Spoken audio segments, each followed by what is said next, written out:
இன்றைய புது புது அர்த்தங்கள் நிகழ்ச்சியில் மார்க்சிஸ்ட் கம்யூனிஸ்ட் கட்சியின் கண்ணன் அவர்களும் சமூக ஆர்வலர் பானுகோம்ஸ் அவர்களும் பங்கேற்கிறாங்க. வணக்கம். முதலமைச்சர் தீவிர சிகிச்சை பிரிவில் இருக்கிறாங்க. ஆன்ஜியோ சிகிச்சை அவர்களுக்கு கொடுக்கப்பட்டிருக்கிறது. கட்சியின் கோடிக்கணக்கான தொண்டர்கள், குடியரசுத் தலைவர், பிற மாநில முதலமைச்சர்கள், இங்கே இருக்கக்கூடிய பிற கட்சி தலைவர்கள் எல்லோரும் பிரார்த்தனை செய்கிறாங்க. பூரண நலம் பெற்று விரைவில் அவர்கள் வீடு திரும்ப வேண்டும் அப்படின்னு வாழ்த்துக்களையும் சொல்லியிருக்கிறாங்க. எப்படி பார்க்குறீங்க?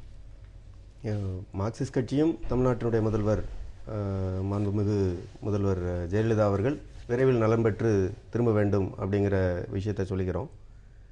உண்மையில் என்ன அப்படின்னு சொன்னால், இந்த மாதிரியான ஒரு சூழல் ஒரு நெருக்கடியான விஷயந்தான். இது தமிழ்நாட்டு மக்களுக்கு ஒரு அவருடைய அதிகமான வாக்குகளை கொண்டிருக்கக்கூடிய ஒரு கட்சி, அதனுடைய தலைவர், அவருடைய உடல்நிலை சார்ந்த செய்தி, இவை எல்லாமே எப்பயுமே ஒரு எமோஷ்னல் விஷயமாக தான் இருக்கும். அந்த மாதிரியான ஒரு பார்வையில் தான் இதை பார்க்க வேண்டியிருக்குது. ஒரு அசாதாரணமான ஒரு சூழல், இக்கட்டான ஒரு சூழல். எப்படி நீங்கள் எப்படி பார்க்குறீங்க?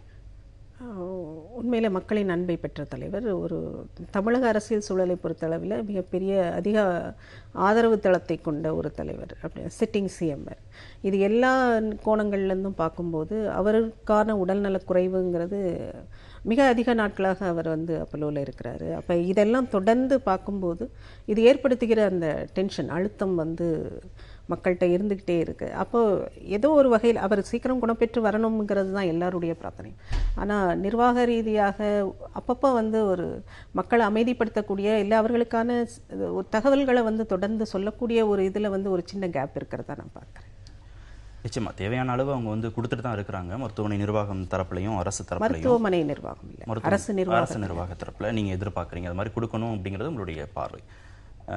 தொண்டர்களுடைய எண்ணிக்கை அப்படின்னு பார்க்கிற போது, செய்தி வெளியான நேற்று மாலை ஒரு நூற்றுக்கணக்கான தொண்டர்கள் இருந்தாங்க. இப்போ நம்ம அந்த செய்தியாளர் சொல்றதை படி பார்க்கிற போது எல்லா மாவட்டங்களில் இருந்தும் தொண்டர்கள் வந்துட்டே இருக்காங்க. அதோட எண்ணிக்கை அதிகரிச்சுட்டே இருக்கு அப்படிங்கிறதான் அவருடைய கருத்தாக இருக்கிறது. தொண்டர்களுடைய உணர்வுகளை நாம எப்படி பார்க்கலாம், எப்படி புரிஞ்சுக்கலாம்? அதான் நான் ஏற்கனவே சொன்ன மாதிரி, அவங்க ஒரு பெரிய கட்சியினுடைய தலைவர், இப்போது முதல்வராக இருக்கிறாரு. அந்த வகையில் அதிமுக தொண்டர்களுக்கு இருக்கக்கூடிய மரியாதையை வெளிப்படுத்தக்கூடிய வகையில் அவங்க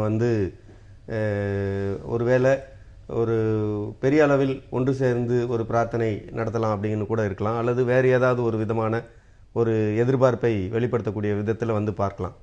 ஸோ அந்த வகையில் எல்லாமே தமிழ்நாட்டில் கடந்த காலத்தில் எம்ஜிஆர் மருத்துவமனையில் இருந்தபோதும் சரி, அல்லது வேறு பல தலைவர்கள் உடல்நிலை குன்றி மருத்துவமனையில் சேர்க்கப்பட்ட காலங்களில் தொண்டர்கள் குவிவது அப்படிங்கிறது அந்த கட்சியினுடைய பலத்தை பொறுத்து, அவர்கள் பெற்றிருக்கக்கூடிய செல்வாக்கை பொறுத்து பிரதிபலிச்சிருக்கு. அதிமுகவுக்கு எப்பவுமே தமிழ்நாட்டில் பெண் தொண்டர்களும் ஆண் தொண்டர்களும், குறிப்பாக அடிப்படை உழைப்பாளி மக்கள் பெரிய அளவில் இருக்கக்கூடிய அந்த ஈர்ப்பு அது ஒரு உணர்ச்சி பூர்வமான விஷயமாக வெளிப்படுது. இன்னொரு புறம் அதிமுகவினுடைய தலைவர்கள் தான் வரும்போதே ஒரு 10 பேரோட வருவது அப்படிங்கிறதும் அதிமுக மட்டும் இல்லை, இன்னைக்கு இருக்கக்கூடிய அரசியல் செல்வாக்கில் அப்படியான ஒரு விஷயம் இருக்குது. எனவே தொண்டர்கள் குவிவது என்பது ஒரு இயல்போடு இணைந்த விஷயமாக தான் நான் பார்க்குறேன். அது ஒரு இதில் ஒரு என்ன ஒரு சுட்டி காட்ட வேண்டியிருக்கு அப்படின்னு சொன்னால், போலீஸ் குவிந்திருக்கக்கூடிய சூழலில் தொண்டர்கள் அதிக எண்ணிக்கையில் வர்றபோது போலீஸ் அதை அந்த மருத்துவமனையினுடைய நிர்வாக நடவடிக்கையை ப்ளஸ் அந்த பகுதி மக்கள் அவர்களுடைய அன்றாட வாழ்க்கை விஷயங்களை பராமரிப்பதற்கு ஏற்ப போலீஸும் குவிக்கப்பட்டிருக்குங்கிறத நம்ம புரிஞ்சுக்க வேண்டியிருக்கு. அதில் பதட்டம் வராமல் பார்த்து கொள்ளக்கூடிய வகையில் அதிமுக தலைவர்கள் செய்யணும் அப்படிங்கிறத நம்ம இந்த நேரத்தில் சொல்ல வேண்டியிருக்கு. நீங்கள் இதை எப்படி பார்க்குறீங்க? தொண்டர்களின் மனநிலை எப்படி பார்க்குறீங்க? தொண்டர்கள்ங்கும் போது அதிமுகவினுடைய கட்சி தொண்டர்கள்ங்கிறவங்க அவங்களுடைய கட்சி தலைவியின் மீது மிகுந்த ஒரு அட்டாச்மெண்ட் உள்ளவங்கிறத நாம் இதுவரை பார்த்துருக்கோம். அப்போ ஒவ்வொரு முறையும் அவங்க இமோஷனலாக ரியாக்ட் பண்ணக்கூடியவங்க. ஆனால் இதுவரை இவர் உடல்நலக் குறைவு காரணமாக ஆஸ்பத்திரியில் சேர்ந்ததிலிருந்து இதுவரை அவர்கள் ஒரு மாதிரி ஒரு கட்டுப்பாட்டோடு இருக்கிறார்கள்ங்கிறத நாம் இங்கே நோட் பண்ண வேண்டியிருக்கு. அப்போ அந்த இதையும் இந்த சமயத்தில் அப்ரிஷியேட் பண்ணத்தான் வேணும். அது பாராட்டுக்குரியது. அவங்களுக்கு ட்ரீட்மெண்ட் நடக்குது, என்ன விதமான இது நடக்குதுங்கிறத அவங்களுக்குள்ளே ஏதாவது ஒரு கம்யூனிகேஷன் இருக்கலாம், அதன் மூலமாக அவர்களுக்கு செய்தி போய் சேர்கிறது என்றாலும், செய்தி வராத நேரத்தில் கூட அவர்கள் அமைதி காக்கிறார்கள்ங்கிறது இங்கே நோட் பண்ண வேண்டிய ஒரு முக்கியமான அது ஒரு சேஞ்சாக நான் பார்க்குறேன். இதுவரை இமோஷனலாக மட்டுமே நாம் பார்த்துருக்குறோம். ஒரு முக்கியமான குரூஷியல் மூமெண்ட்டில் அவங்க ஒரு டிசிப்ளின்டாக இருக்காங்கங்கிறதையும் நாம் இந்த இடத்துல அப்ரிஷியேட் பண்ணுறோம். மருத்துவமனை வளாகத்திலேயே நான் 72 நாட்களுக்கு மேலாக செப்டம்பர் மாதம் 22ஆம் தேதி அவங்க அனுமதிக்கப்பட்ட நாள்ல இருந்து நான் இருக்கிறேன் அப்படின்னு சில தொண்டர்கள் சொல்றாங்க. ஆட்டோவில் வந்து மருத்துவமனைக்கு போகக்கூடியவர்களுக்கு இலவசமாக நான் வந்து ஏற்றிட்டு போகிறேன் அப்படின்னு ஒரு ஆட்டோ டிரைவர், அவர் அதிமுக தொண்டர், அவர் சொல்கிறாரு. அங்கே வரக்கூடிய பார்வையாளர்களுக்கு இலவசமாக நாங்கள் வந்து இளநீர் வழங்குறோம் அப்படின்னு ஒருத்தர் சொல்கிறார். இந்த அளவுக்கு இந்த ஒரு தலைமை மீது ஈர்ப்பு இருக்கக்கூடிய அந்த உணர்வுகளை நாம் எப்படி பார்க்கலாம்? அதான் அதாவது இது இது மாதிரியான விஷயங்கள் அதிமுகவில் கடந்த காலங்கள்லையும் பார்த்துருக்குறோம். எம்ஜிஆர் மருத்துவமனையில் இருந்தபோது அதிமுகவினுடைய தொண்டர்கள் சைக்கிள் ரிக்ஷாவில் அழைச்சிட்டு போன விஷயத்தை குறிப்பிட்டிருக்கிறாங்க. இப்போ ஆட்டோ ரிக்ஷா ஓட்டுநர் அப்படியான செய்தியை வெளியிட்டிருக்கிறார். இது வந்து என்னென்னா, ஒன்று அவங்க நேசிக்கக்கூடிய தலைவர் பற்றிய அபிமானத்திலிருந்து செய்யக்கூடிய விஷயம், அதுலேருந்து தான் இது வெளியே வருது. பெரும்பாலும் இந்த மாதிரியான ஒரு சாதாரண மக்கள் தான் தன்னுடைய அபிமானத்துக்குரிய தலைவர் மீது இருக்கக்கூடிய அந்த பாசத்தின் காரணமாக வெளியிடக்கூடிய விஷயமாக தான் இதை பார்க்க முடியும். பெரும்பாலும் மக்கள் வந்து குவிஞ்சிருக்கிறவங்க 72 நாள் வந்து குவிஞ்சிருக்கிறாங்க அப்படின்னு சொன்னால், அங்கேயே இருக்கிறான் அப்படின்னு சொல்கிறாங்கன்னா, அவங்க முழுநேர அரசியல் பணியாளர்களாக இருப்பாங்க. அந்த மாதிரியான தொண்டர்கள் முழுநேர அரசியல் பணியாளர்களாக இருக்கக்கூடியவர்களுக்கு வந்து வேறு வேலை மற்றது இருக்கிறதுக்கு வாய்ப்பு இல்லை. எனவே அவர்கள் முழுமையாக இருக்கிறாங்க. மற்றபடி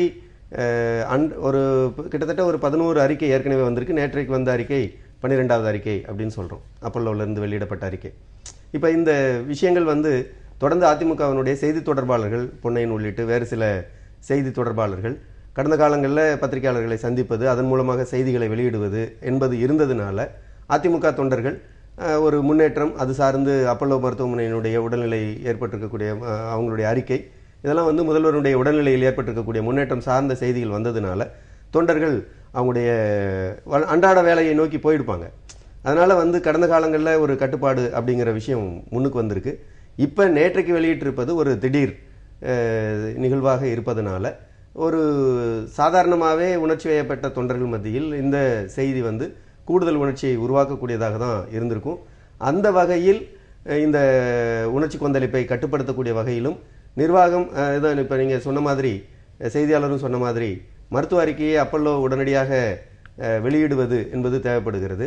அது மக்களை இன்னும் கொஞ்சம் ஆசுவாசப்படுத்தலாம், அங்கே இருக்கக்கூடிய உணர்ச்சி நிலையை கொஞ்சம் கட்டுக்குள் வைப்பதற்கு பயன்படலாம். அந்த மாதிரியான ஒரு விஷயம் தான். இப்பயும் கட்டுக்குள்ள தான் இருக்கிறாங்க, அதை வந்து இன்னும் கொஞ்சம் சுட்டி காட்டணும். கட்சியுடைய தலைமை வந்து மருத்துவமனையில் இருக்கிற போது, உணர்ச்சி மிகுந்த நிலையில் இருக்கிற போது கூட தொண்டர்கள் வந்து இத்தனை நாட்களாக அமைதி காத்தாங்க அப்படின்னு சொல்றாங்க. அதை நீங்க எப்படி பார்க்குறீங்க? இல்லை, அது ஒரு பாசிட்டிவான விஷயம்தான். அது வந்து அதாவது நேற்றைக்கு இரவு 1-2 சம்பவங்கள் நடந்திருக்கு, அதெல்லாம் தவிர்க்கப்பட்டிருக்க வேண்டிய விஷயங்கள். அது எப்பவுமே வந்து அதிமுகவில் தான் நேசிக்கக்கூடிய தலைவர்கள் சார்ந்த ஒரு விஷயமாக இருப்பதனால், தமிழ்நாட்டில் நீங்கள் ஒரு நகரத்தினுடைய முக்கியமான பிரமுகர் ஒருவர் ஏதாவது ஒரு தாக்குதலுக்கோ அல்லது உடல்நலக்குறைவுக்கோ அல்லது வேறு ஏதாவது ஒரு திடீர் நிகழ்வுகள் ஏற்படுகிற போது அந்த நகரத்தினுடைய கடைகள் அடைக்கப்படுவது அப்படிங்கிற ஒரு விஷயத்தை வலியுறுத்துகிறாங்க அந்த சம்பந்தப்பட்ட மக்கள், அந்த நகரத்தினுடைய மனிதர் மீது. அப்போ இன்றைக்கு நேற்றைக்கு ஏற்பட்டிருக்கக்கூடிய முதல்வரினுடைய உடல்நிலையில் ஒரு ஏற்பட்டிருந்த முன்னேற்றத்தில் ஒரு சிறு தடங்கள் அப்படிங்கிற விஷயத்திலிருந்து மக்கள் வந்து ஒரு உணர்ச்சிபூர்வமான நிலைமைக்கு போயிருக்காங்க. 1-2 இடங்களில் 1-2 வன்முறை சம்பவங்கள் நடந்திருக்கு, அப்புறம் அது கட்டுக்குள்ளே வந்திருக்கு. அப்போ என்ன சொல்ல வேண்டி இருக்குது அப்படின்னு சொன்னால், ஏற்கனவே பானுகோம்ஸ் அவர்கள் குறிப்பிட்ட மாதிரி அரசு தரப்பில், அதிமுக தரப்பில் இது மாதிரியான விஷயத்தை கட்டுக்குள் வைப்பதற்கு தொடர்ச்சியான ஒரு அறிக்கைகளும் செய்திகளும் மக்களிடையே பரிவர்த்தனைகளும் தேவைப்படுது அப்படிங்கிறதையும் சொல்ல வேண்டியது. இல்லை, அது ஆலோசனை பண்ணிட்டு தான் இருக்கிறாங்க அரசு தரப்பில். அவங்களுக்கு தேவையான ஒரு காலம் அப்படின்னு கூட நம்ம புரிஞ்சுக்க முடியும். பொருள் படைத்தவர்கள் இல்லை கட்சியில் வந்து ஒரு அதிகாரம் மிக்கவர்கள் அப்படிங்கிறவங்க வந்து எத்தனை தொண்டர்களுக்கு வேண்டுமானாலும் செய்யலாம் அப்படிங்கிறது வந்து அவங்களுக்கு ரொம்ப ஒரு எளிமையான ஒரு விஷயமா இருக்கும். ஒரு ஆட்டோ டிரைவர் அப்படின்னு வருகிற போது அவருடைய வாழ்வாதாரம் அதாக தான் இருக்கும். ஒரு இளநீர் விற்பனையாளர்னு வருகிற போது அவருடைய வாழ்வாதாரமே அதுதான். அதை வந்து ஒரு சாதாரண நிலையில் ஒரு சாதாரண தொண்டராக இருக்கும்போது கூட முன் வந்து தன்னுடைய வாழ்வாதாரம் பற்றிலாம் சிந்திக்காம தலைமை மீது இருக்கக்கூடிய அபிமானத்தில் ஈர்ப்பில் அதை செய்கிறத நம்ம வந்து எப்படி பார்க்கலாம்? இதை வந்து நிறைய பேர் இதை வந்து எப்படி டீகோட் பண்ணுறதுங்கிறத யோசிச்சிருக்காங்க. ஏன்னா அதிமுக தலைமை மீது இருக்கிற அந்த தொண்டர்களினுடைய அபரிமிதமான அந்த அன்பின் வெளிப்பாடு அது ரொம்ப எக்ஸ்ட்ரீம் லெவலில் வெளிப்படுறதை நாம் நிறைய அக்கேஷன்ஸில் பார்த்துருக்குறோம். அப்போ இது எப்படி நடக்குது, இதனுடைய பின்னால் இருக்கிற அந்த இதை வந்து ரீசனிங்க்கு உட்படுத்தி இதுக்கான காரணம் என்னன்னு டீகோட் பண்ணணும்னா யாராலையும் இன்னும் முடியலை. அது ஒரு ரீசனுக்கு அப்பாற்பட்டு, காரண காரியங்களுக்கு அப்பாற்பட்டு, ஒரு எந்த விதமான லாஜிக்குள்ளேயும் அடப்படாமல் ஒரு அபரிமிதமான அன்பு அதை வெளிப்படுத்துகிறாங்க. எந்தவித சுய லாபமும் இல்லாமல் தலைமை மீது வெளிப்படுகிற ஒரு அன்பு.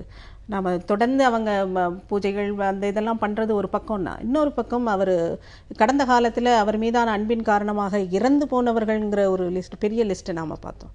அப்போ இதெல்லாம் வெளிப்படுத்துகிற இது என்ன? பிற அரசியல் தலைவர்களும் இதைத்தான் விரும்புகிறாங்க. தனக்கான தொண்டர் பேஸ் வந்து இந்த மாதிரி இருக்கணும் அப்படிங்கிற ஒரு ஆசையும் ஆர்வமும் மற்ற இவங்ககிட்ட இருந்தால் கூட இவரால் அது சாதிக்க முடிஞ்சிருக்குங்கிறது எதனாலேங்கிறது இன்னும் கூட கரிஸ்மேட்டிக் லீடர்ஸ் நிறைய பேர் இருக்கிறாங்க. பட் இவரால் எப்படி இதை சாதிக்க முடிஞ்சதுங்கிறது இன்னும் டீகோட் பண்ணப்படாத ஒரு அரசியல் மிஸ்ட்ரியாக தான் இருக்குது. ஒரு கட்சி தலைமை மீது ஏன் இவ்வளவு ஈர்ப்பு தொண்டர்களுக்கு அப்படிங்கிறத ஒரு டெஃபரன்ஷனுக்குள்ளே கொண்டு வர முடியல, புரிஞ்சிக்க முடியல, விளக்கம் கொடுக்க முடியல அப்படின்னு பானுக்கும் சொல்கிறாங்க. உங்களுக்கு 2 பார்வை இருக்கும். ஒன்று, ஒரு கட்சியை சேர்ந்தவராக, ஒரு தலைமைக்கு கீழே இருக்கிறவராக உங்களுக்கு ஒரு பார்வை இருக்கும். இன்னொன்று, கட்சிக்கெல்லாம் அப்பாற்பட்ட ஒரு தனி மனிதனாக ஒரு பார்வை இருக்கும். நீங்கள் 2 கோணத்திலையும் இதை எப்படி பார்க்குறீங்க? அதாவது ஒரு கட்சியில் பணியாற்றக்கூடிய ஊழியர் என்கிற முறையில் நான் என்ன பார்க்குறேன் அப்படின்னு சொன்னால், இதில் வந்து தன்னுடைய கொள்கை, தன்னுடைய விஷயங்கள் அந்த மாதிரியான தன்மையில் அதுவே 2ஆக இருக்குது. இப்போ கம்யூனிஸ்ட் கட்சி மற்றதெல்லாம் வந்து அது ஒரு இதுதான் வழி என்று தீர்மானித்து போகிறது. அது ரைட் விங் பாலிடிக்ஸாக இருக்கக்கூடியவங்களுக்கும் அது இருக்குது. காங்கிரஸ் மாதிரி பார்ட்டிக்கு வந்து ஒரு போராட்ட நடவடிக்கைகள் சார்ந்த விஷயம். திமுகவுக்கு ஏற்கனவே கடந்த காலத்தில் இருந்த அந்த சமூக நீதி உணர்விலிருந்து வந்தவங்க. இந்த அண்மை காலங்களில் ஒரு 30-40 ஆண்டுகளில் வந்திருக்கக்கூடிய கட்சி ஊழியர்கள் வந்து அவங்களுடைய குடும்ப பின்னணியிலேருந்து வந்திருப்பாங்க. 2வது, தன்னுடைய அபிமானத்துக்குரிய ஈர்ப்புமிக்க தலைவர்கள் அப்படிங்கிற தன்மையில் வந்திருப்பாங்க. அதில் வந்து கொள்கை மற்றதெல்லாம் வந்து 2வது தான்.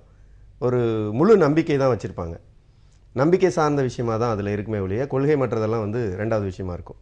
இது கட்சி சார்ந்த ஒரு ஊழியராக பார்க்குற விதம். ஒரு தனிப்பட்ட மனிதன் அப்படிங்கிற போது நீங்கள் பார்த்தீங்க அப்படின்னு சொன்னால், இப்போ ஒவ்வொருவரும் ஒவ்வொரு விதமான பின்னணியில் பார்க்கலாம். நீங்கள் கிராமப்புறத்தில் இருக்கக்கூடியவங்க, அவங்க வந்து அன்றைக்கி இருக்கக்கூடிய நடைமுறை தன்மையில் எது சரி எது தப்பு, ஊரில் 10 பேர் பேசிகிட்டு இருக்காங்க, அதில் எந்த பக்கம் கூடுதலான ஆட்கள் இருக்கிறாங்கங்கிற சாய்மானத்தில் ஒரு சாதாரண லேமன், காமன் லேமன் வந்து அப்படி தான் நடந்துப்பார். இது வந்து கட்சிக்கு அப்பாற்பட்ட மனிதர்களுடைய இயல்பாக இருக்குது. இப்போ இந்த முதல்வர் ஜெயலலிதாவினுடைய மீதான ஈர்ப்புக்கு காரணம் ஏற்கனவே கடந்த காலத்தில் எம்ஜிஆருக்கு இருந்த ஈர்ப்பு, அதன் தொடர்ச்சியாக இவங்க வந்திருக்கக்கூடிய விஷயம். இவங்களுடைய பர்சனாலிட்டியில் இவங்க ஒரு ஈர்ப்பை தக்க வச்சிருக்கிறாங்க. அப்படி தான் நான் பார்க்குறேன். அதில் தான் உங்களுக்கு இருக்கு, மாற்று கருத்து இருக்கு. அதாவது கொள்கையற்ற அரசியல்ங்கிற மாதிரி ஒரு இது ஆர்குமெண்ட்டை நம்ம வைக்கிறோம் அப்படின்னா, அது தலைவர்களுக்கு தான் கொள்கைங்கிற பிடிப்பு இருக்கணும். அதாவது எந்த கொள்கையை அடிப்படையாக வச்சுட்டு இயங்கணும் அப்படிங்கிறதுக்கு தலைவர்களுக்கு இருக்கு. ஆனால் தொண்டர்கள் வந்து இந்தியா பன்முகத்தன்மைனா அந்த பன்முகத்தன்மையை வெளிப்படுத்துகிற தொண்டர்களாக இருப்பாங்க. அப்போ அவர்களுடைய தேவைகளை நீங்கள் அட்ரஸ் பண்ணணும் அப்படின்னா அதை உள்வாங்கக்கூடிய தலைவர்களாக இருக்கணும். கொள்கைங்கிற அந்த குறுகிய வட்டத்துக்குள்ளே உங்களை ஆப்ரேட் பண்ணுகிற அடித்தளமாக அதை வச்சுக்கிட்டாலும் நீங்கள் அந்த வட்டத்துக்குள்ளே தான் நின்று இயங்குவேங்கிறது தவறாக போயிடும். ஒரு குறுகிய வட்டத்துக்குள்ளே உங்களை சிறை வச்சுக்கிடுவீங்க. அப்போ ஒரு தலைவர் வந்து தன்னுடைய கொள்கை எதுவாக இருந்தாலும் அந்த கொள்கையின் அடிப்படையில் பிற தேவைகளையும் உணர்ந்து, மக்கள் என்ன குறைகள் வைக்கிறாங்களோ அந்த தேவைகளையும் உணர்ந்து ஆப்ரேட் பண்ணக்கூடியவராக இருக்கணும். அப்போ ஒரு மிடில் பாயிண்ட்டுக்கு அந்த தலைவர் தேவைப்படும் நேரத்தில் வருகிறவராக இருக்கணும். அந்த இடத்துல ஜெயலலிதா சக்ஸஸ்ஃபுல்லாக இருந்தாங்க அப்படிங்கிறதான் நான் பார்க்குறேன். பொலிட்டிக்கலாக பார்க்கணுன்னா அப்படித்தான் பார்க்கணும். ஆனால் கட்சிகளுக்கு அப்பாற்பட்டு தனியாக இருந்து பார்க்கணுன்னா, இப்போ என்னுடைய இன்ஸ்பிரேஷன் பார்த்தீங்கன்னா பொலிட்டிக்கல் லீடர்ஸில் ஜெயலலிதா என்னுடைய இன்ஸ்பிரேஷன். அதில் எந்த மாற்று கருத்துமே எனக்கு கிடையாது. தொடர்ந்து நம்மளை சுற்றி இருக்கிற நாம் இயங்குகிற தளத்தில் இருக்கிற காரணிகள் ஒருவரை எப்படி மாற்றுதுங்கிறது வேற. ஆனால் அவருடைய அடிப்படையான குணங்கள் இருக்குல்ல, ஒரு வலிமையான லீடர்ஷிப் அப்படிங்கிறதுக்கான குவாலிட்டிஸ் இருக்குல்ல, அதில் அவர் எக்ஸல் பண்ணார் அப்படிங்கிறது தான் எனக்கான இன்ஸ்பிரேஷனுக்கான அடித்தளம். ஒரு பெண் அரசியல்வாதியாக அவர் யாரையெல்லாம் எதிர்கொண்டார், எப்படியெல்லாம் எதிர்கொள்ள வேண்டி இருந்தது, அந்த ஹடல்ஸை அவர் தொடர்ந்து எப்படி தாண்டி வந்துக்கிட்டே இருந்தார். ஒவ்வொரு தடவையும் கீழே விழும்போது எழுந்திருப்பாரா இல்லையாங்கும் போது எழுந்து வருகிற ஒரு தன்மை, அந்த டெனாசிட்டி, அந்த பெர்சிவியரன்ஸ், இதெல்லாம் தான். இதை தாண்டி இதை நான் என்னால் ரீச் பண்ண முடியும்னு ஒரு டாமினேட்டிங்காக போகிற அந்த டைனமிக் குவாலிட்டி இன்ஸ்பயர் பண்ணக்கூடியதாக இருக்கிறது. குறிப்பாக ஆணாதிக்க சமூகத்தில் ஒரு பெண் தலைவர் இவ்வளவு தூரம் மேலே வர்றதுங்கிறது ஒரு பெரிய இன்ஸ்பிரேஷனுக்கான ஒரு உருவமாக தான் நான் அவரை பார்க்குறேன். அதனால தான் அவருக்கு விமன் பேஸும் வந்து ஓட் பேஸும் வந்து பெரிய அளவில் இருக்கு. இது பல பேரால் எம்ஜிஆருக்கும் விமன் பேஸ் அதிகமாக இருந்தது.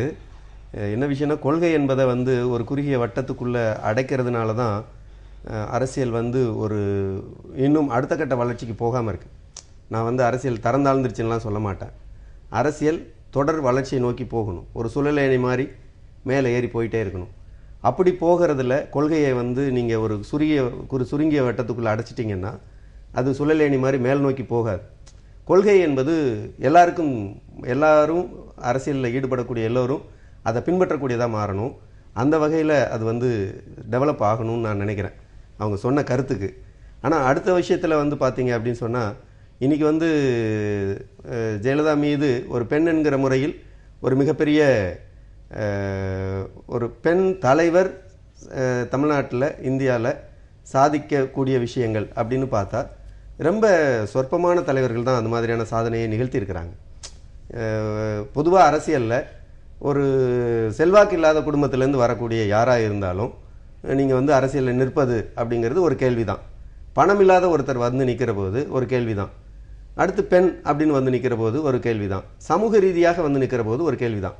அப்படி வருகிற போது அந்த வகையில் பெண் தமிழ்நாட்டினுடைய ஒரு அரசியல் களத்தில் தாக்குப்பிடிச்சு நின்னது, தன் மீது வந்த வசைகள் அல்லது வேறு பல விஷயங்களை தாக்குப்பிடிச்சு நின்னதெல்லாம் நம்ம ஒன்றும் குறைச்சி மதிப்பிடலை.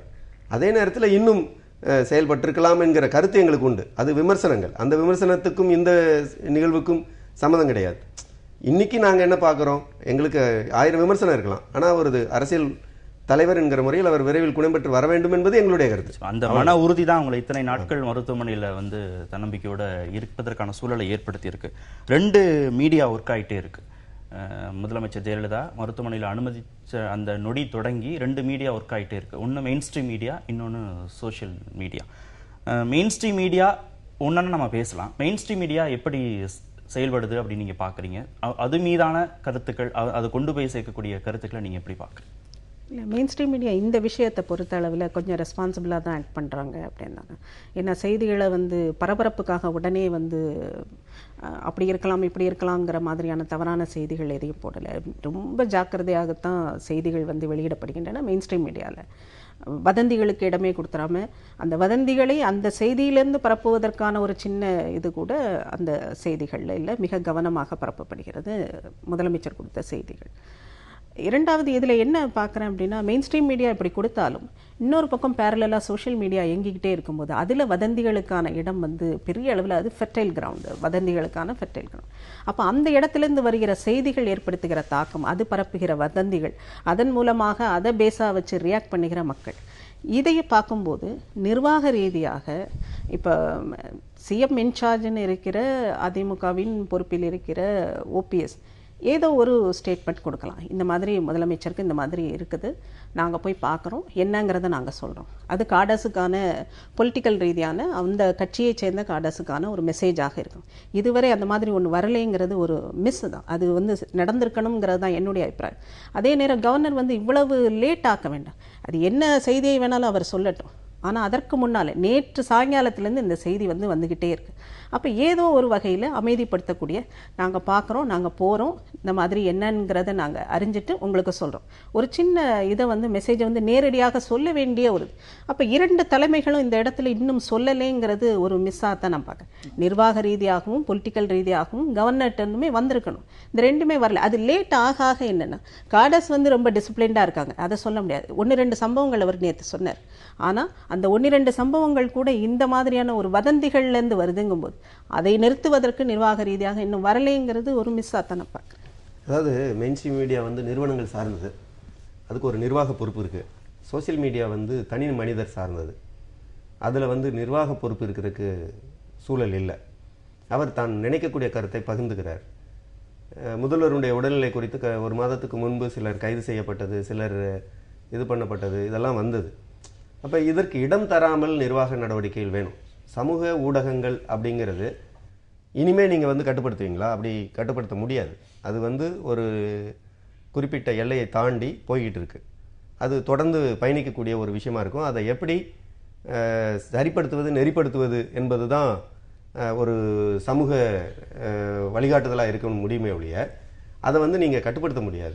எனவே சமூக ஊடகத்தில் செயலாற்றக்கூடிய சில நபர்கள் எப்படி கட்சி தொண்டர்கள் உணர்ச்சி வசப்படுறாங்களோ அதே மாதிரியான ஒரு உணர்ச்சி நிலையிலிருந்து பிரதிபலிப்பாங்க. வேண்டியவங்க, வேண்டப்படாதவங்க, அல்லது நான் எனக்கு இருக்கக்கூடிய கருத்து சுதந்திரம் என்கிற பெயரில் தான் அதை வெளியிடுவாங்களே ஒழிய, அதனால தான் மெயின் ஸ்ட்ரீம் மீடியா வந்து ஒரு பொறுப்போடையும், சமூக ஊடகங்கள் அது வந்து தன்னுடைய உணர்வை வெளிப்படுத்தக்கூடிய செய்தியாக இடமாகவும் இருக்குது. ஸோ இந்த கேட்டகரைசேஷன் வந்து ரொம்ப முக்கியம்னு நான் நினைக்கிறேன்.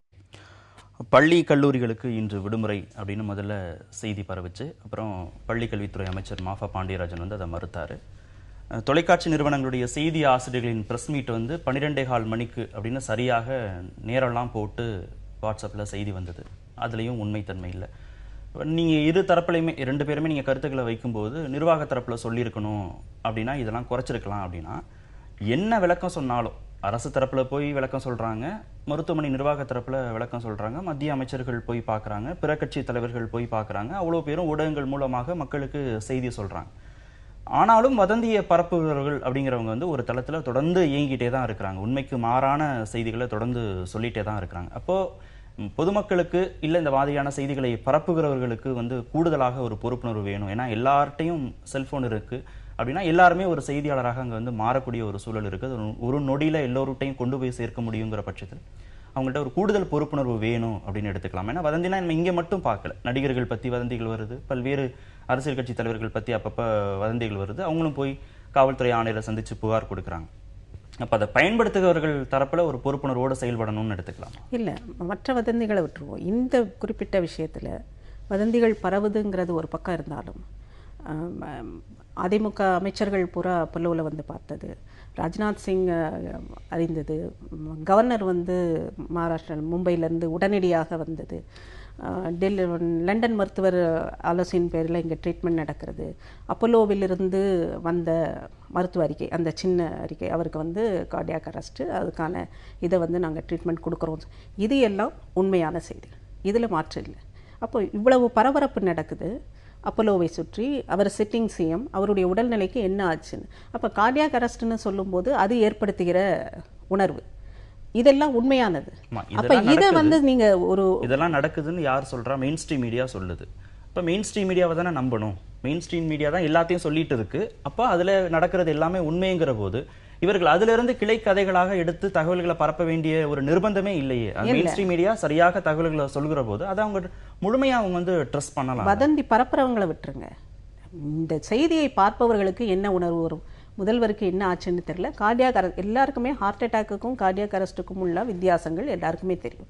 அப்போ என்ன நடக்குதுங்கிறது அதை பற்றின அதிகாரப்பூர்வம், அதை தான் நான் சொன்னேன், கட்சி தலைமையாக ஓபிஎஸ்ஸிடமிருந்து ஒரு செய்தி வந்திருக்கணும். இந்த மாதிரி இந்த செய்தி வந்திருக்கிறது, இது உண்மைதான், நாங்கள் போய் பார்க்குறோம், என்ன நிலைமைங்கிறத சொல்லிட்டு நான் காடஸ்கெல்லாம் சொல்கிறேன், அந்த பொறுப்பை அவர் ஏற்றிருக்கணும்.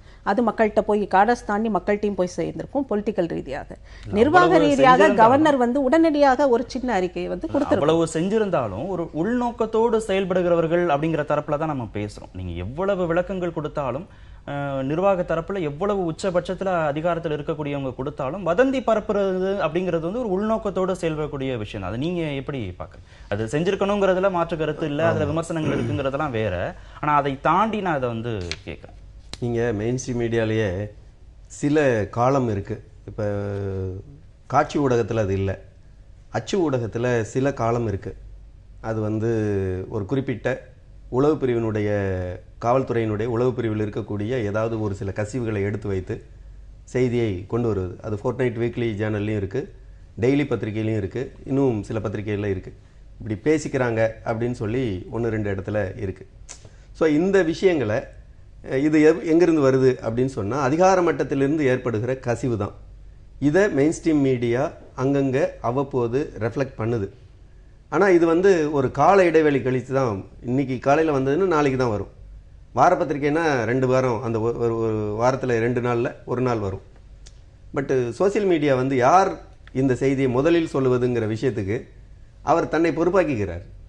அப்படி ஒரு அவசர உணர்ச்சி வந்து, அதான் சொல்கிறேன், சமூக மீடியாவில் செயல்படக்கூடியவர் நான் தான் கருத்தை முதல்ல சொன்னேன் என்கிற ஒரு பதிவை நோக்கி போகக்கூடிய ஒரு உணர்ச்சி நிலைக்கு அவர் தள்ளப்படுறார். அது தேவையில்லை. அதை கட்டுப்படுத்திக்கிறவங்க வதந்திக்கு போகிறதில்ல. வர்ற செய்தியை பார்த்துட்டு அதை பிரதிபலிக்கக்கூடியவங்க பிரச்சனை இல்லை. ஆனால் வந்து ஒரு தானே அந்த ஒரு அதிகாரத்தை எடுத்துக்கொண்டு நான் இந்த செய்தியை முதலில் வெளியிட்டேன் என்கிற அதிகாரத்தை எடுத்துக்கொண்டு வெளியிடுவது வதந்திகளை நோக்கி தான் போகும். அது தனக்கு இருக்கக்கூடிய அதிகார மட்டத்திலிருந்து கிடைக்கக்கூடிய சில தவறான செய்திகளை கூட அப்படியான விஷயத்துக்கு போவாங்க. ஒன்றும் இல்லை, ஒரு ஃபோனில் ஒருத்தர் பேசிக்கிற விஷயத்தை கூட சமூக வலைத்தளத்தில் பதிவிடுவது என்பதே தவறான விஷயம்தான். அது ஏன் அப்படி பண்ணணும்? அதெல்லாம் தவிர்க்கணும். அதே நேரத்தில் அரசு தரப்பில் இதுக்கான இடம் கொடுக்காமல் வெளியிட வேண்டிய விஷயங்கள் இருக்குது. அதுதான் முக்கியமான ஒன்று. முதலமைச்சர் வந்து சிகிச்சைக்காக செப்டம்பர் 22ஆம் தேதி அனுமதிக்கப்பட்ட பிறகு, மருத்துவமனை அனுமதிக்கப்பட்ட பிறகு பல்வேறு அரசியல் கட்சி தலைவர்கள் கொள்கை ரீதியான மாறுபாடுகளை தாண்டி, அரசியல் சூழல்களை தாண்டி போய் வந்து பார்த்தார்கள். விரைவில் குணம் பெற்றவர்கள் வீடு திரும்பணும், ஆட்சி அதிகாரத்துக்கு வரணும், அந்த பொறுப்பை எடுத்துக்கணும் அப்படின்னா வாழ்த்து தெரிவித்தாங்க. இன்னைக்கு வரைக்கும் கூட அந்த அந்த நிகழ்வு தொடர்ந்துட்டே இருக்கு. இது வந்து ஒரு ஆரோக்கியமான போக்கு அப்படின்னு புரிஞ்சுக்கலாமா? ஆரோக்கியம்ங்கிறது அரசியல் ஆரோக்கியம், அரசியல் நாகரிகம்ங்கிறது நான் பார்க்கறது வேற. ஆனால் இது வந்து கர்ட்டசி, அடிப்படையான ஒரு ஒரு மனிதன் வந்து சக மனிதன் மீது செலுத்துகிற கர்ட்டசிங்கிறது பண்பு சார்ந்த விஷயம்தான். நாகரிகம், அரசியல் நாகரிகம்ங்கிறது நாம் பேச வேண்டியது வேற. ஒரு அரசியல் தலைவருக்கு, அரசியல் கட்சிகளுக்கு இல்லை இருக்க வேண்டிய நாகரிகம்ங்கிறது மக்கள் சார்ந்த ஒரு நாகரிகம் இருக்குது. சக அரசியல் தலைவர்கள், எதிர்க்கட்சி தலைவர்கள் மீதான இருக்க வேண்டிய நாகரிகம்ங்கிறது இருக்குது. அது எல்லாம் வந்து இந்த குறிப்பிட்ட தலைவர் மீது அந்த நாகரிகங்கள் கடைபிடிக்கப்பட்டதானா இல்லைன்னு தான் என்னுடைய இது. எந்த முக்கியமான சமயங்களிலெல்லாம் இந்த குறிப்பிட்ட தலைவர், இன்னைக்கு தமிழகத்தின் சிட்டிங் சிஎமாக இருக்கிற ஜெயலலிதா மீது என்ன மாதிரியான அரசியல் நாகரிகம் கடைபிடிக்கப்பட்டது? அப்போ ஒரு தலைவரை நீங்கள் உருவாகி வரும்போது அவர் பெண்கிறது ஒரு அடிஷ்னல் பேர்டனாக, ஒரு பேகேஜாக அவர் மேலே திணிக்கப்பட்டு அவர் அதையும் தாண்டி வர வேண்டிய ஒரு அப்போ அந்த இடத்துல எந்த அரசியல் நாகரிகத்தை நாம் இங்கே பேசுகிறோம்? அரசியல் நாகரிகம்னு பேசினா நான் சொல்வது அதெல்லாம் தான் அரசியல் நாகரிகம். இது வெறும் பண்பு சார்ந்தது. பண்பு தான் இங்கே கடைபிடிக்கப்படுகிறது, சும்மா ஒரு மேலோட்டமாக கடைபிடிக்கப்படுகிற பண்பு. அரசியல் நாகரிகம்ங்கிறது வேற. அது ஜெயலலிதா மீது எந்த வகையிலும் கடைபிடிக்கப்பட்டதில்லைங்கிறது தான் நான் அவருடைய அரசியல் வரலாறை பார்க்கும்போது தெரிந்து கொள்வது. எல்லா அரசியல் கட்சி தலைவர்களும் கட்சி வேறுபாடின்றி போய் பார்த்ததை நம்மளால புரிஞ்சுக்க முடியுது. எப்படி அதை வந்து அணுகலாம், எப்படி பார்க்கலாம்? இல்லை, இது ஒரு பண்பு சார்ந்த ஒன்று தான். இந்த பண்பு வளரணும் அப்படின்னு தான் நான் நினைக்கிறேன். அரசியல் பண்பு வந்து நீங்கள் வட இந்தியாவில் அது வந்து ஒரு எதிர்க்கட்சி தலைவருடைய வீட்டு குடும்ப திருமணத்துக்கு போகிறது என்பது சாதாரண விஷயமா மாறி இருக்கு. அப்படி போனால் அது வந்து அரசியல் நோக்கம் சார்ந்ததாக பேசப்படுவது அப்படிங்கிறது அங்கே இல்லை. தமிழ்நாட்டில் தான் அந்த பண்பு இல்லை. இது வந்து அரசியல் நாகரிகம்னு பேச வேண்டியது. நாகரிகம் என்பது நம்ம வந்து ஒரு அரசியலினுடைய தரத்தை உயர்த்தி செல்வது தான் நாகரிகம் சார்ந்ததாக நான் பார்க்குறேன். ஆனால் பண்பு சார்ந்ததாக இது மாறணும். இது வந்து ஒரு அன்றாட விஷயம், இது ஒரு சாதாரண நிகழ்வு என்கிற தன்மையில் புரிந்து கொள்ள வேண்டிய அவசியம் இருக்குது. ஒரு அரசியலில் ஒரு முக்கியமான பொறுப்பில் இருக்கிறார். அவர் ஒரு முதல்வர், 5 முறை முதல்வராக பொறுப்பேற்றிருக்கக்கூடியவர், ஒரு பெரிய கட்சியினுடைய தலைவர். அவர் உடல்நிலை சரியில்லை, எனவே போய் பார்க்கணும் அப்படிங்கிறது ஒரு புறம். சின்ன கட்சி தலைவர்கள் யாராவது இருந்தால் கூட அவர்களை போய் முதல்வர் விசாரிப்பது, பார்ப்பது, அதெல்லாம் வந்து கடந்த காலத்தில் அரசியல் பண்பாக இருந்திருக்கு. சில தலைவர்கள் பண்ணியிருக்கிறாங்க. அது வந்து பெரிய விஷயமாக பேசப்படலை. இன்னைக்கும் அது தேவைப்படுதுன்னு தான் நான் நினைக்கிறேன். அந்த அரசியல் பண்பு தமிழகத்தில் வளர வேண்டிய தேவை இருக்கு அப்படிங்கிறது. பண்பு சார்ந்த விஷயம் அப்படின்னா கூட அது தலைவர்கள்ட்ட இருந்து தொண்டர்கள் வரைக்கும் போகணும்னு நம்ம எடுக்கலாம். மற்ற கட்சி தொண்டர்கள் அடிப்படையில் பழகிற போது கூட இப்ப தலைவர்கள் மத்தியில் இது இருக்கு, அது வந்து தொண்டர்கள் வரைக்கும் போகணும்னு எடுத்துக்கலாமா? இது வந்து பரவணும் அப்படின்னு எடுத்துக்கலாம். ஆமாம், கண்டிப்பாக. ஆனால் அப்படித்தான் இருக்குதாங்கிறது கேள்வி இல்லையா? நாம் வந்து இன்னைக்கு இந்த நிமிஷத்துக்காக பேசிட்டு எல்லாம் சரியா போச்சுன்னு சொல்லிட்டு நகழ முடியாது. இந்த மாதிரி சந்தர்ப்பங்களில் தான் எது மிஸ் ஆகுது, எது இல்லை, எது இருக்கணும், இருக்க வேண்டிய எது இல்லாமல் இருக்கிறது, அதுக்கான காரணம் என்னன்னு பேசக்கூடிய சந்தர்ப்பமும் இதுதான். அப்போ தலைவர்கள் தங்களுக்கு தேவைப்படுகிற நேரங்களில் பண்புகளை வெளிப்படுத்துவதும், மற்ற நேரங்களில் அது தொண்டர்கள் வரை அந்த பண்பை கொண்டு போய் சேர்க்காம தொண்டர்களை வேறு விதமாக செயல்பட வைப்பதுமான இந்த இரட்டை நிலை இருக்குல்ல, அது வந்து இருக்கக்கூடாதுங்கிறது. அரசியல் நாகரிகம்ங்கிறது அந்த இடத்துல தான் அந்த நாகரிகம்ங்கிற இது வரும். மக்களை நோக்கி அரசியல் கட்சிகள் செயல்பட வேண்டிய நாகரிகம்ங்கிறது வேற, அது மக்கள் நலன் சார்ந்தது. இன்னொன்று சக அரசியல் கட்சிகளோடு, அரசியல் தலைவர்களோடு பழகுகிற நாகரிகம். அரசியலை எப்படி முன்னெடுக்க போறோம், பொதுக்கூட்ட மேடைகளில் நீங்கள் என்ன பேசுகிறீர்கள், என்ன மாதிரியான வார்த்தைகளில் நீங்கள் கருத்துக்களை வைக்கிறீர்கள், எப்படி எதிர்கொள்கிறீர்கள், இதெல்லாம் தான் அரசியல் நாகரிகம். அதெல்லாம் இங்கே இருக்குதான்னா இல்லைங்கிறது தான் என்னுடைய. இருக்கணும், ஆனாலும் கொண்டு வரணும். கோடிக்கணக்கான தொண்டர்களுடைய பிரார்த்தனை, பல்வேறு கட்சி தலைவர்களின் பிரார்த்தனை, வாழ்த்துக்களோடு முதலமைச்சர் விரைவில் பூரண நலம் பெற்று வரணும் அப்படிங்கிறதா அவங்களுடைய சிந்தனையாக இருக்கிறது. நம்பிக்கையினார் மட்டும் போதும், உதிர்ந்த பூக்கள் ஒவ்வொன்றாய் வந்து ஒட்டி கொள்ளும் அப்படிங்கிற கவிதை மேத்தாவுடையது. அந்த நம்பிக்கையோடு இந்த நிகழ்ச்சியை நாம் நிறைவு செய்யலாம். நிகழ்ச்சியில் பங்கேற்ற இருவருக்கும் மிக்க நன்றி. மீண்டும் சந்திப்போம். நன்றி, வணக்கம்.